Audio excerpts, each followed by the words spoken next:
Семинар «Интимная жизнь», вторая часть, 45 вопросов и ответов. Вопрос первый. Как женщине оставаться здоровой, привлекательной, легкой до конца своей жизни и не стать бабкой? Здесь нужен комплексный подход. Первое. Необходимо поддерживать общее здоровье, используя общепринятые принципы здорового образа жизни. Второе. Подобрать персональную систему питания согласно ваших особенностей и потребностей. Третье. Ухаживать за кожей. Четвертое. Обращать внимание на свою стрижку и макияж. Пятое. После 40 лет начинать профилактические мероприятия для поддержки гормонального баланса. Если сказать иначе, поддерживать репродуктивное здоровье. Шестое. Работать над мышлением и реакцией на стрессы. Седьмое. Общаться с людьми, которые ведут подобный образ жизни и имеют те же цели. Вопрос второй. Скажите, пожалуйста, во время менопаузы, приливы, сильная раздражительность, как с этим бороться? Каждая женщина реагирует по-своему не только на менопаузу, но и на способы лечения. Нужно пробовать разные способы лечения и наблюдать. Единственное, что общее для всех, это здоровый образ жизни с обязательными физическими нагрузками. Женщины, практикующие принципы здорового образа жизни в комплексе с силовыми упражнениями, намного легче переносят менопаузу или вообще не замечают ее. Хорошо помогает преимущественно растительное питание. Например, 80% растительной сырой пищи и 20% пищи животного происхождения. Третий вопрос. Как объяснить сыну 20 лет, чтобы он не отмахивался руками и прислушивался к советам, что секс до брака – это грех, порно и онанизм – тоже грех? Есть разные дети. Одни дружат с родителями и внимают их советам, другие нет. Родителям нужно быть друзьями с детьми. Если главные советчики у сына – улица и интернет, то это проблема. Попробуйте подкинуть своему сыну ссылки на хорошие видео по этим темам. Можно также попросить кого-то взрослого, кому сын доверяет, чтобы тот пообщался с ним. Вопрос четвертый. Как сохранять потенциал и чистоту одинокому мужчине? Первое. Для сохранения потенциала необходимо следить за весом и не допускать роста живота и вообще жира в нижней части тела. Второе. Заниматься атлетикой с обязательными кардионагрузками и тренировкой ног. Третье. Следить за глазами и мыслями, чтобы не разжигать внутри себя непреодолимые сексуальные желания. Пятый вопрос. Остался один. Очень тяжело найти нормальные отношения с женщинами. Такое впечатление, что натыкаюсь исключительно на эмоционально разбитых и одержимых. К сожалению, такая же проблема и у женщин. Повторный брак – это больше сложностей, чем многие думают. Искать претендента придется дольше, и узнавать характер также придется дольше. К этому нужно быть готовым. Нормальные люди есть всегда, но находить их с каждым годом сложнее и сложнее. Вопрос шестой. Сын 14 лет мастурбирует. Попробуйте направить его энергию в другое русло. Парни, увлеченные чем-то очень серьезно и поглощенные во что-то с головой, меньше тратят время на глупости. Вообще, сброс лишней сексуальной энергии может происходить частично в тренажерном зале или во сне в виде полюций. Однако это не сработает, если парень гиперсексуал. Таким может помочь только женитьба. Вопрос номер 7. Если у партнера половой акт длится 5 минут и все, что делать? Дольше он не может. Можно попробовать следующее. Первое. Увеличить частоту актов. Чем чаще мужчина этим занимается, тем более он вынослив и дольше задержка. Второе. Мужчина должен уметь сдерживаться и оттянуть физический акт на самый конец. Третье. Мужчина может овладеть техникой приостановки семяизвержения. Четвертое. Подобрать позицию с минимальным трением. Пятое. Использовать утолщенный презерватив. Шестое. Совершить следующий акт, например, через 10-15 минут отдыха. Седьмое. Использовать крем для продления акта. Восьмой вопрос по поводу нерегулярного месячного цикла. Была у врачей, делали УЗИ, с органами все в порядке, никакой явной причины нет. Назначили травяные капсулы и витамин Е. Гормоны сказали, пока не надо. Но не всю же жизнь на таблетках сидеть. Без них цикл снова нерегулярный, по 3-6 месяцев может не быть. В чем причина и как лечить? Мне 20 лет. Первое. Можно попробовать временно сесть на вегетарианство. Многим помогает. Или использовать модель 70/30, когда 70% растительной сырой пищи и только 30% животной и термически обработанной пищи. Второе. Проследить, чтобы в рационе были все виды жиров, и особенно насыщенные, твердые. Их не нужно употреблять выше нормы, но они нужны, потому что участвуют в синтезе половых гормонов. Третье. В рацион ввести все виды крестоцветных, особенно редьку и брокколи. Четвертое. Каждый день приседать с прогрессией. Или 3 раза в неделю тренировать нижнюю часть тела. Можно на тренажерах или с резинками. Когда цикл восстановится, можно будет изменить рацион и откорректировать новые привычки. 9 вопрос. Могут ли верующие пользоваться эко и донорским материалом для достижения беременности? Я не могу уверенно сказать «да» или «нет». Мнения разделились. Сторонники и противники все говорят правильно, и у всех есть аргументы. А когда нет единого мнения, тогда я обычно отвечаю людям: как вы считаете правильным, так и делайте. Во всяком случае, на данное время я думаю так. 10 вопрос. Можно ли восстановить месячные после 50 лет, чтобы как можно дольше чувствовать себя женщиной?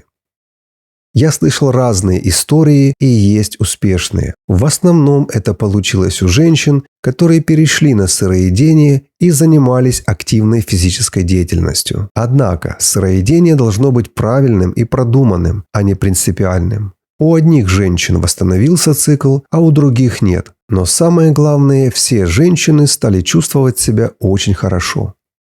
11 вопрос. Что может помочь мужчине восстановить потенцию? 3 года нет нормальных интимных отношений из-за мужской слабости. 46 лет. Повышенный сахар. Совет 1. Работать над весом, чтобы был идеальным, и не должно быть никакого жира в области живота и бедер. 2. Ежедневно делать упражнения на пресс. 3. Заниматься с железом, делать базовые упражнения 3 раза в неделю через день. 4. Принимать БАДы и тестобустеры для прокачки тестостерона. И, наконец, 5. Использовать препараты для повышения потенции. Но ими нужно пользоваться аккуратно и не часто, а в качестве терапии. 12 вопрос. Жена говорит, что ей не хочется вообще, а мне очень хочется. Что делать? Часто бывает, что женщина возбуждается не спонтанно, а в процессе. Попробуйте другой подход. Например, проявляйте в этот день больше нежности к ней, прикасайтесь чаще, обнимайте, говорите приятные слова, помогите ей быстрее сделать все дела, чтобы она раньше оказалась в постели. Наконец, предложите ей просто массаж спины, а там далее как пойдет. Это должно сработать. 13 вопрос. Как справиться с желанием интимной близости? Вдовец. Есть дети. Жениться не имею сейчас возможности, но желание не проходит. Перенаправьте всю энергию на рост мышц. Например, таскайте железо и делайте кардио. Это в половине случаев может помочь. При этом, если качаться обычно, то наоборот, может еще больше повыситься либидо. Но если тренироваться жестко, и притом во второй половине дня, ближе к вечеру, то вариант неплохой. А вообще, если желание есть и оно сильное, то нужно жениться. Скорее всего, вы не из тех людей, кому воздержание на пользу. 14 вопрос. Что вы можете сказать об обрезании с медицинской и интимной точек зрения? Не считаю это полезным, особенно для жителей северной части мира. При низкой температуре и холодной воде это защита от переохлаждения головки и частичный барьер, когда человек купается в открытых водоемах. Если из плюсов, то со временем может быть дольше половой акт. Но при недостаточном трении, напротив, мужчине будет сложнее закончить. Разумеется, так не со всеми происходит, но я слышал о таких моментах. 15 вопрос. У меня умер ребенок в 32 недели. Сделали кесарево сечение. После этого прошло 2 года, и теперь у меня не получается забеременеть, нарушилась своя овуляция, не знаю, что теперь делать. Совет только один. Нужно лечить репродуктивную систему, чтобы настроить овуляцию. Можно попить курсами разных БАДов и сборов трав. Обычно это помогает. Но здесь нужна консультация гинеколога и, скорее всего, нутрициолога. Вопрос номер 16. Стоит ли незамужним людям изучать тему секса и полового здоровья? Как вы к этому относитесь и какие рекомендации будут с вашей стороны? И как правильно погружать в темы полового воспитания, чтобы не залезть в похоть и разврат? Однозначно изучать стоит, но в правильное время. Главное также брать информацию из книг старого издания или адекватных образовательных видео. Правильная книга или видео дает полезную информацию и ничего более. Однако я не рекомендую записываться на курсы к разным секс-коучерам. Это очень рискованно. 17 вопрос. Как вы объясняете своим детям тему секса? Мама должна разговаривать с девочкой, а папа с мальчиком. Лучше использовать специальные книги, рассчитанные на разный возраст. Однако, повторюсь, это должны быть старые издания, и родители сами должны их прочитать вначале. А вот новые книги – это путь к похоти и разврату. 18 вопрос. Тема секса в христианском мире считается строго табуированной, и есть мнение, что это является способом контроля людьми. Как вы относитесь к данному убеждению и можно ли его опровергнуть? Мы видим, что у людей есть проблемы в этой сфере, и некоторые из них приводят даже к изменам и разводам. Часть этих проблем можно было бы избежать, если бы люди были научены. Я думаю, что знающие люди и с хорошей репутацией должны учить неопытных и начинающих, но делать это нужно строго в свое время, в соответствии с возрастом.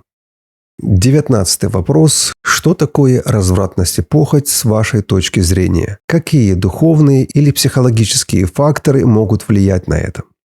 Я думаю, это когда человек перестал контролировать свои сексуальные желания и его понесло. Когда такие люди встречают подобных им, то все это только умножается, да еще и в прогрессии. Причин для этого много. Самые распространенные – это насилие в детском возрасте, плохое окружение, интернет. А вторым этапом, как правило, подключается духовное, и тогда начинают работать демоны. 20 вопрос. Является ли предохранение от беременности грехом? Я думаю, нет. Люди во все времена каким-то образом предохранялись. Они это делали даже в древние времена, когда еще не было презервативов. Откуда мы это знаем? Об этом свидетельствует возраст, сколько лет они прожили, и сколько у них было детей. Если бы они не предохранялись, в большинстве семей было бы по 20-30 детей. Вопрос 21. А регулярный секс – это раз в неделю, раз в месяц или каждый день? Смотрите, например, в одной семье это 3 раза в неделю и так без пропусков на протяжении многих лет. Разумеется, не считая форс-мажоров. В другой семье это 1 раз в неделю и так постоянно. А вот нерегулярный секс – это очень редко и непонятно, когда будет следующий раз. Вопрос 22. Как быть одинокой, немолодой женщине, у которой нет мужа и, возможно, не будет, а желание интимных отношений есть? Совет первый – не разжигать себя фантазиями, сосредоточиться на других вещах. Второе – хранить глаза и уши от провоцирующих и возбуждающих факторов. Третье – делать упражнения на нижнюю часть тела, хорошо прорабатывая крупные мышцы. Делать это 3 раза в неделю, тренироваться через день. Четвертое. Качать пресс, а лучше всего мышцы кора. Все это сводит к минимуму возможный дискомфорт или вред от длительного воздержания. Вопрос 23. У женщины нет и никогда не было оргазма в интимных отношениях. Это расстраивает и ее, и мужа. Некоторые женщины имитируют, чтобы не расстраивать партнера. Это лишает отношения полноты. Как быть? Могу порекомендовать следующее. Необходимо вместе узнать больше о теле женщины, физиологии, эрогенных зонах и внести корректировки. Если это не какая-то патология или заболевание, то проблема решаема. Вопрос номер 24. Дети слышат, как родители занимаются сексом. Жилищные условия не позволяют или стены тонкие. Это вызывает неприятие у детей, которое влияет на интимную жизнь родителей и портит отношения. Как быть? Могу дать следующие советы. Первое. Обеспечить приватность даже в таких условиях. Например, кровать не должна скрипеть или стучать, на дверях спальни защелка, а при наличии возгласов делать это в подушку или просто помолчать. Второе. Найти для интима другое время или место. Третье. Передвинуть кровать к противоположной стене подальше от комнаты детей. При этом кровати детей также можно передвинуть в другую часть комнаты. Четвертый совет – дополнительная звукоизоляция. Это может быть перемещение мебели к проблемной стене или буквально сделать дополнительную звукоизоляцию. 25 вопрос. Ребенок, мальчик, растет без отца. Как маме правильно подойти к половому воспитанию? В каком возрасте и что объяснять? Ребенок стесняется и никогда сам не спросит маму на эти темы, но с друзьями что-то обсуждает. Ответ здесь типичный. Мама может использовать специальную литературу или привлечь дедушку. Но литература должна соответствовать возрасту и безопасны только старые издания. 26 вопрос. С какого возраста можно вступать в интимные отношения? Ответ очень короткий – после свадьбы. 27 вопрос. Муж не хочет уделять время прелюдии и предварительным ласкам, а для женщины это важно. Как изменить ситуацию? Я думаю, необходимо откровенно разговаривать и объяснить ему это. Еще можно попробовать подкинуть мужу хорошее, но приличное образовательное видео или брошюрку. Вопрос 28. Через определенное количество лет семейной жизни муж сказал, что гей, и ушел к мужчине. Как быть? Скорее всего, он гетеросексуал. По факту это измена, и вы имеете право на развод. При этом вы пострадавшая сторона, и поэтому можете планировать новую жизнь и повторный брак. 29 вопрос. Муж импотент, а у жены большое желание. Оба не удовлетворены. Как быть? Прежде всего, нужно выяснить, какой вид импотенции. Если это органическая эректильная дисфункция, то пробовать лечить. Если это психогенная эректильная дисфункция, тогда разговаривать и находить причину, что не так в ваших интимных отношениях. Если же ничего не поможет, тогда или воздерживаться, или в виде исключения использовать эротический массаж. Решение только за вами. 30 вопрос. Обида на мужа. Его слова и поступки убивают желание интимных отношений у жены. Он не понимает, что должен искупить свои поступки и требует интима. Отношения рушатся. Как быть?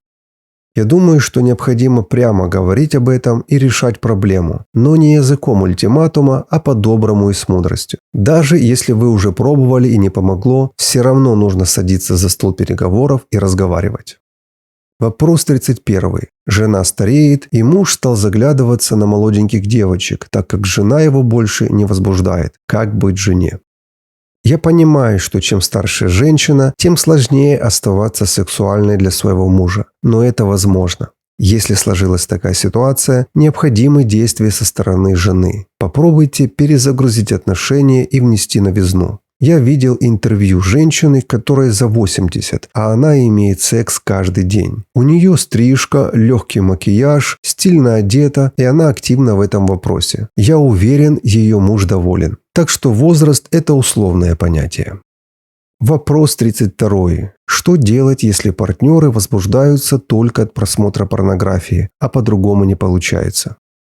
Я думаю, нужно перестать ее смотреть и перезагрузить свои отношения. Или, как говорят, омолодить отношения. В этом случае партнерам поможет располагающая обстановка, никакой темноты, пижамы и одеяла сверху. Сделайте приглушенный свет, и пусть все будет видно и открыто. Это должно сработать. 33. Вопросы к первому семинару. Первое. Хронический простатит и кальцинаты в простате. Как избавиться? Второе. Полипы в матке. Возможно ли убрать без операции? Третье. Неприятный запах и выделение по-женски. Отвечаю по порядку. И простатит лечится, и кальцинаты выводятся. Но для каждого человека будет свой протокол лечения. Поэтому я не могу дать пункты. Все зависит от многих факторов. Однако я точно знаю, что преимущественно растительное питание, хорошее кровообращение в тазовой области и репродуктивная терапия хорошо восстанавливают простату. Относительно полипов придерживаюсь убеждения, что можно избавиться от них без операции. Вам нужно изучить эту тему и попробовать. Относительно запаха и выделений, чаще всего это трихомониаз, если пенистые желтоватые выделения с неприятным запахом, или это кандидоз, если выделения творожистые с молочно-кислым запахом. В общем, необходим точный диагноз, а затем лечение. Вопрос 35. Я слышала о таких случаях, когда к людям, которые долго терпят сексуальный голод или увлекаются порнографией, приходят бесы в образе человека или даже жены, мужа и занимаются с ними сексом. Такое может быть? Лично я общался с очевидцами и могу подтвердить, что такое явление присутствует. Жертвы нападения демонов в основном женщины, редко мужчины, которые разжигают себя сексуальными фантазиями на ночь. Они могут полночи лежать на кровати и фантазировать на сексуальные темы. Вот именно с такими людьми это может произойти. Вопрос 36. Скажите, пожалуйста, если держишь пост несколько дней, 3-5, можно ли его прервать для интимной близости, но продолжать воздерживаться от еды и потом продолжить пост? Все зависит от того, какой пост вы брали. Это пост на абсолютно все или пост только на еду. То есть от вашего выбора и зависит, что делать дальше. Вопрос 37. Как найти жену, чтобы была нормальная интимная жизнь? Как понять, что женщина в плане секса не будет против? Столкнулся с проблемой, что женщины не хотят секса после 50. Мне за 50. Молодых не хочу. Неправильно, наверное. Нужно, чтобы была нормальная разница в возрасте. Но раз в неделю это мало для меня. Как понять, что будущая жена будет не против? Обычно на такие вопросы не хотят отвечать и обсуждать.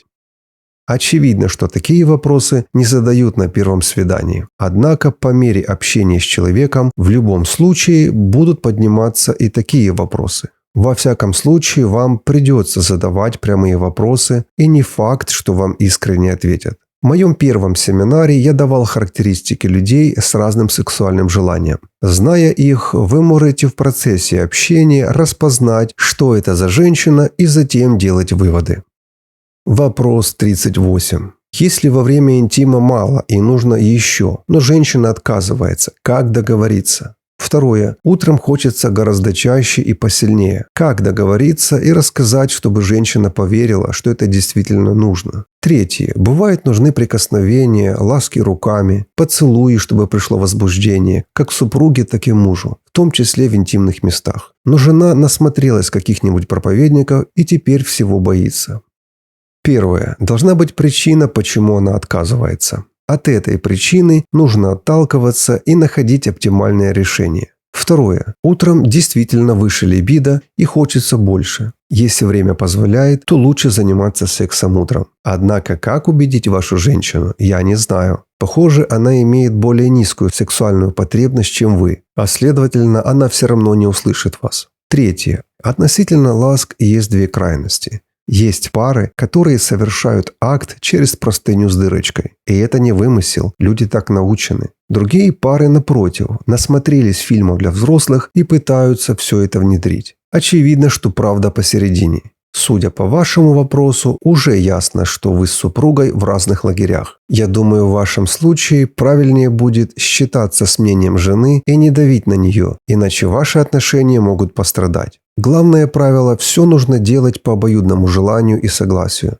Мне кажется, что сейчас среди вас идет борьба чужих мнений. При этом это не самое худшее, наберитесь терпения, время внесет свои коррективы. Главное не заострять ситуацию. Я искренне желаю, чтобы у вас двоих сформировалось свое мнение, и вы имеете на это полное право.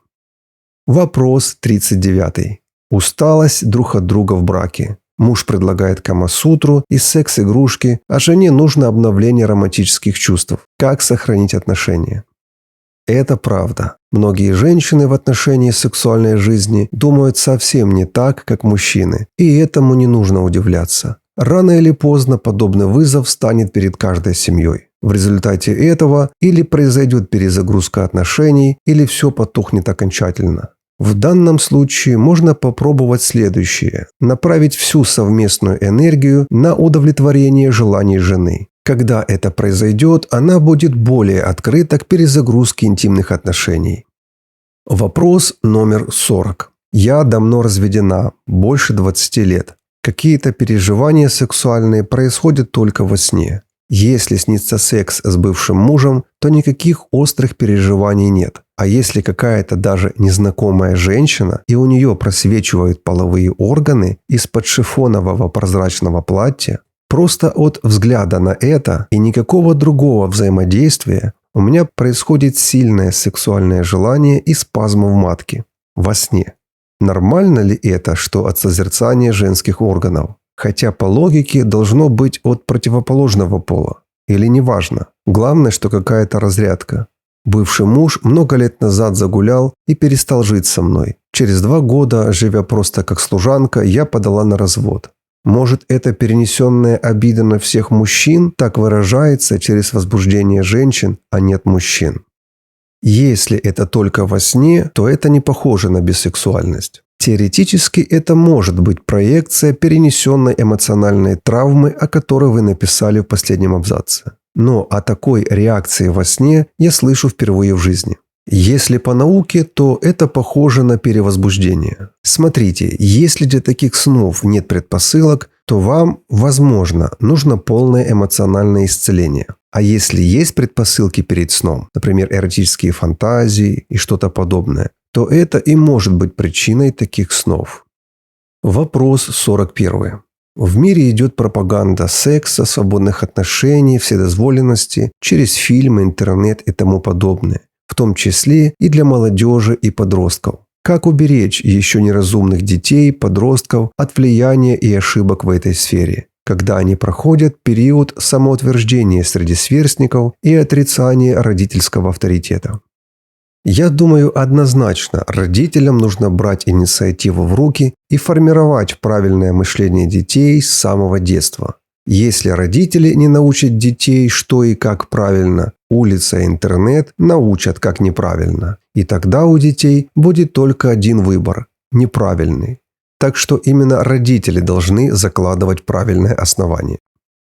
Вопрос номер 42. Партнер может только 2 минуты и все, привет, и больше не хочет.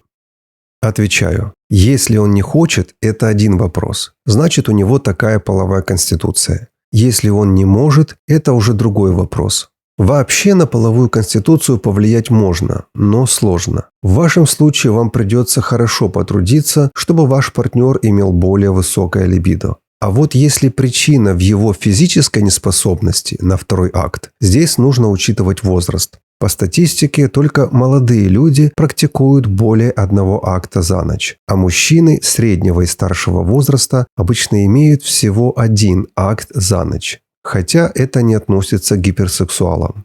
Я думаю, в вашем случае есть смысл улучшить качество того 1 акта, что уже есть. Например, партнер может освоить техники отсрочки семяизвержения, использовать крем, удлиняющий акт, более грубый презерватив и всякие подобные штучки. Если сказать другим языком, то его целью должно быть удовлетворить в первую очередь вас. Последний 45-й вопрос. Муж хочет в интимных отношениях то, чего жена не приемлет. Как быть? Это распространенная проблема во всем мире. Есть 2 пути. Путь первый. Муж и жена тщательно изучают вопрос, разбирают его по косточкам, взвешивают все «за» и «против» и обоюдно принимают для себя, что «зя», а что нельзя между ними. Путь второй. Есть то, что между ними считается приемлемым и нормой. Нужно взять это, очистить от старой ржавчины и навести блеск, то есть вспомнить и реализовать, как это было в лучшие времена. Одна женщина рассказала об интересном эксперименте. Длительное время ее раздражали рутинные супружеские обязанности, но отказывать мужу она не хотела. Однажды, просто ради эксперимента, она решила не терпеть и не ждать, когда все это закончится, но попытаться использовать время с пользой. Она одела красивое нижнее белье, включила ночничок и решила, что сегодня будет вести себя как девчонка и сделает все, чтобы получить удовольствие. Муж был в шоке уже от того, что жена лежала в постели с улыбкой, с блестящими глазами. Что было дальше, нет смысла рассказывать, но в итоге этот эксперимент перезагрузил их отношения не только в постели, но и вообще в доме. О чем я подумал, услышав эту историю? Если муж и жена подойдут к решению этого вопроса точно так, как та женщина, я уверен, что результат будет и все останутся довольны. Так что действуйте.